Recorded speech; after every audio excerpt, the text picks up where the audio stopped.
Do you have the confusions in your practice that come with cross-training everyone? Cross-training is really great when you're a small practice. When you grow, you've got to get into specialized actions. Do you have way too many staff? Do you have not enough staff? Do you have like all licensed vet techs that are kind of bumbling into each other without a good division of specialized duties? If you do, stay tuned. That's what we're talking about today.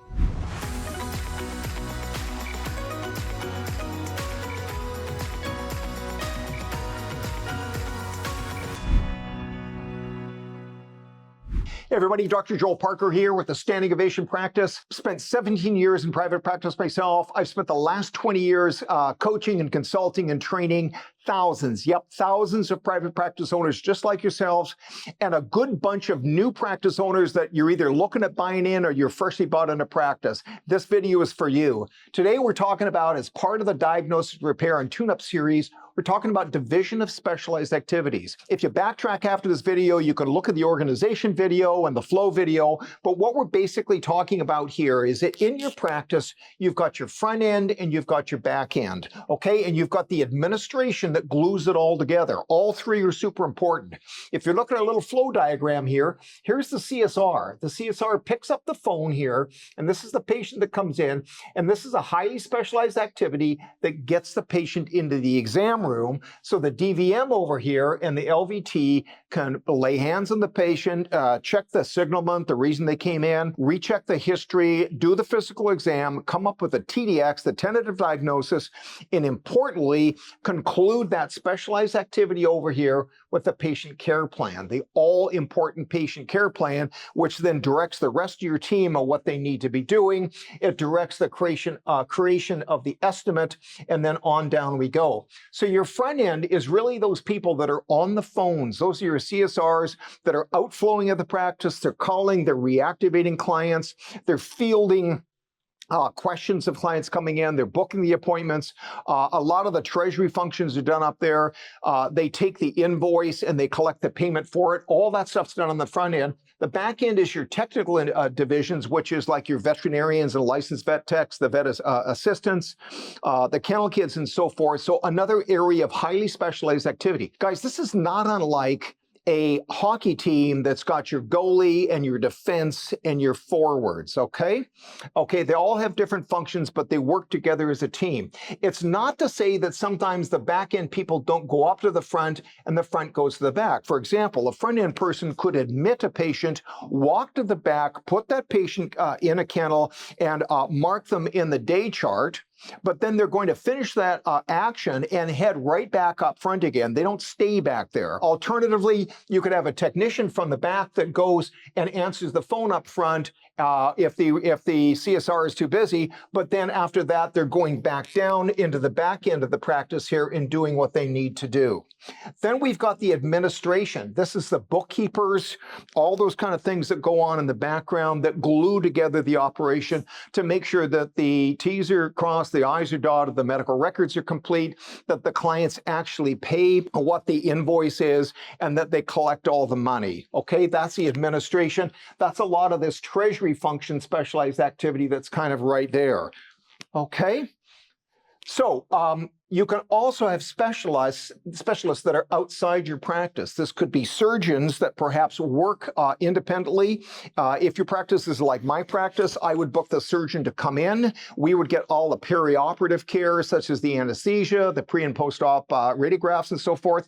And then that surgeon would do what they needed to do that TPLO, that TPO, whatever they're in there for, and then onto another practice for them. That person's still part of our practice. There's still a team member that we all still need to be grooved in and gelled in. The question comes up oftentimes is that how many staff should I have? And I'm going to get into it later in some later videos. I just kind of drop this. There are ratios of staffing that you need to respect for profitability.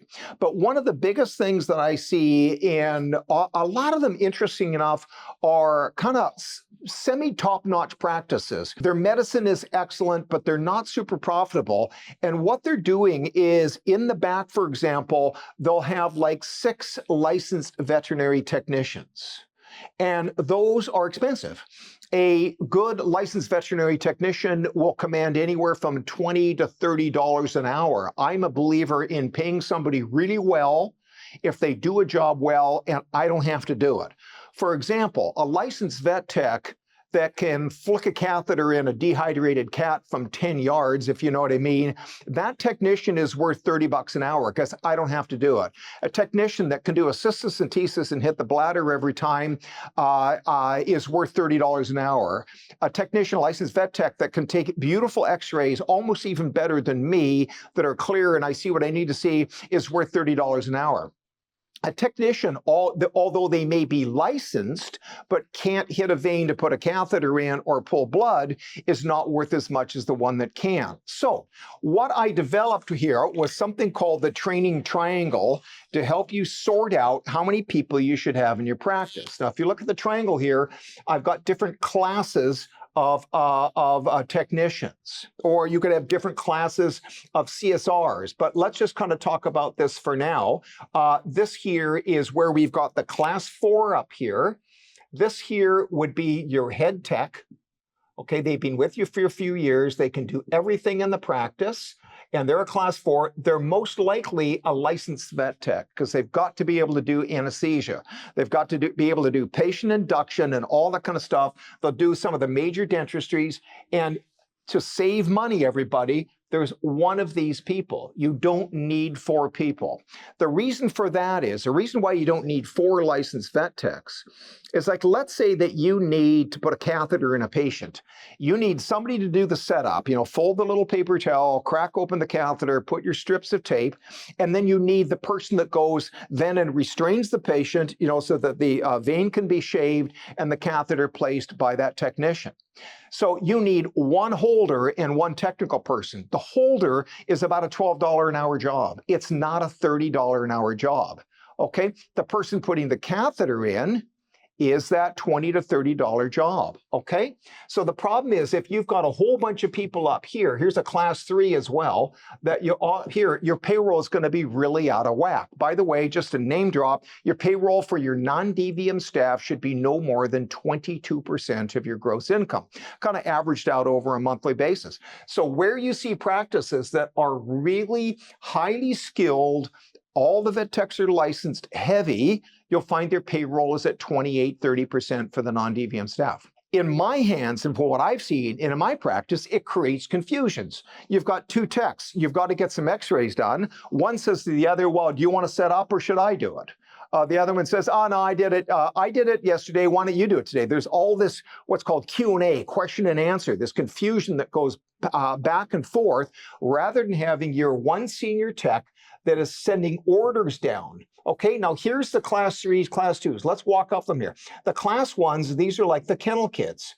These are like the kids you can hire after school for minimum wage, and they come in and they put a white coat on or whatever. They clean the kennels. Once they've done all that, they've walked the dogs. If they're showing promise, then you can start to train them up to a class 2, which is where they can do setups. They can do surgical setups, dentistry setups, radiographic setups. They can do catheter setups, blood pulls, things like that. So this is kind of like more of a veterinary assistant. And so with these kennel kids, if they're showing promising and they show up and they got the right attitude, then you can start training them up to be a class 2. You're not giving them any extra pay until they can do the duties. That's super important, you guys. Don't overpay people for things they're not doing. But at the same time, if somebody is showing great promise, then one of the responsibilities as an owner to ensure you're creating a great team is to be constantly training people up to their next level. I got the idea for the class system out of Microsoft programmers that have got different classes of programming engineers. Okay, so the class 1s are your kennel guys. They then train up and graduate up to class 2s. These guys over here, maybe they're going to get like $10 an hour. These guys are now getting $12 an hour. And then the guys up in here, the class 3s, these are your non-licensed vet techs that can do a lot of things, but they're not yet licensed. So in a functional practice where you're keeping within that 22% payroll, you've got 1 class 4. That's your licensed vet tech. Now, this person needs to be an executive. They need to be a team leader.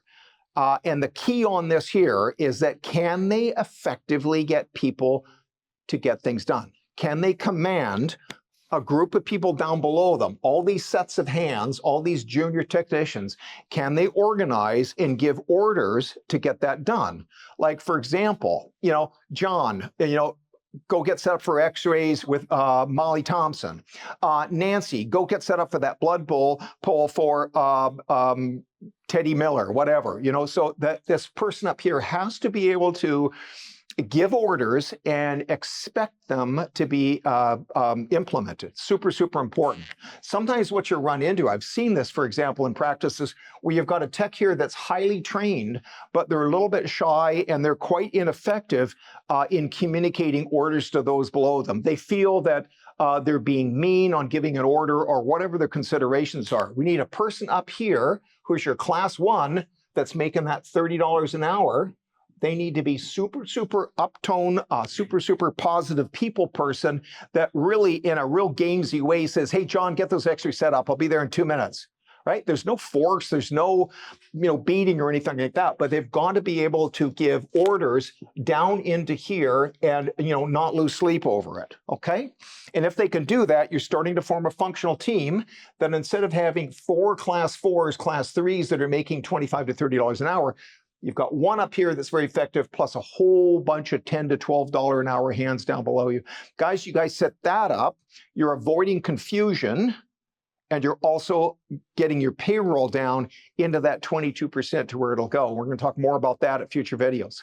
Okay, guys, so that's all I got for you today on divisions of specialized activities and starting to look at your technical team and also your front-end staff here. This would be your lead CSR plus a bunch of junior people that are good at answering the phones, doing call-out for activation of those wellness exams, things like that, doing your reminder calls and things like that. Okay, so hopefully you enjoyed this today. Make sure that you hit that like, thumbs up button down there. Make sure you subscribe. Make sure you turn your notifications on so that you actually get notifications of the next video coming up.